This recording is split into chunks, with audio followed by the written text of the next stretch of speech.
Prince Harry's Remembrance Day row, sparked by Buckingham Palace as the Queen denied his request for the royal family to lay a wreath on his behalf, in all of 2 seconds, claimed a palace source. Her Majesty will no longer attend today's Remembrance Sunday service at the Cenotaph in London as she has sprained her back. Buckingham Palace said in a statement that the monarch was disappointed to miss the event. The Queen had said on Thursday it was her firm intention to attend the service after she had taken time away from her duties due to a health scare. The monarch was hospitalized last month for some preliminary investigations and advised by doctors to rest. The Duke of Sussex, who served in the army for 10 years, allegedly asked for the firm to lay a wreath on his behalf at the ceremony, but the request was denied by Buckingham Palace. The Daily Mail claimed the Queen made the decision to deny her grandson's request herself, taking all of 2 seconds to make the call. A palace source claimed to the paper, "Remembrance Sunday is sacrosanct when it comes to Her Majesty's diary. It's one of the most important dates in her calendar and nothing is done without her knowledge." The move by courtiers caused a stir at the time, and allegedly added to tensions between the firm and the Sussexes. However, royal observers argued at the time that royals never lay out a wreath as a sign of personal respect, but instead of the respect of the public or an organization. For example, the Queen lays out a wreath on behalf of the nation rather than performing the act as a personal gesture.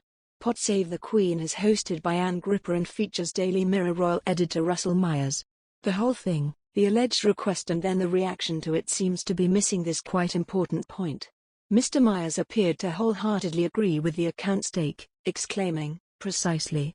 Ms. Gripper also claimed that the cenotaph is a public monument, so if Harry wanted to pay his personal respect he could have a wreath laid at any time. It did not need to be a public ceremony. She said, "I think that if Harry wanted to lay a wreath at the cenotaph, it doesn't have to be as part of that ceremony." People were suggesting the palace's reaction to what Harry asked was petty. But it was the Queen's decision. And what's more, she actually had very strong views on the subject.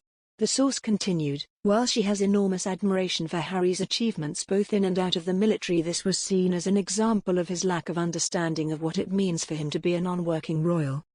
The Queen is very firmly of the opinion that you can't pick and choose what you do when it comes to the institution.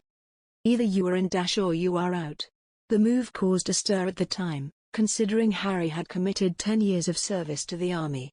However, some royal observers pointed out that the royal family never lay out a wreath as a sign of personal respect, but instead of the respect of the public or an organization. For instance, the Queen lays out a wreath not as a personal gesture, but on behalf of the nation.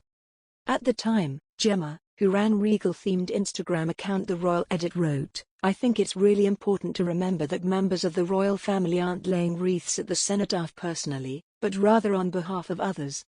For example, Her Majesty's is on behalf of the nation. This year Prince William's was on behalf of the RAF and Anne's was on behalf of the Navy.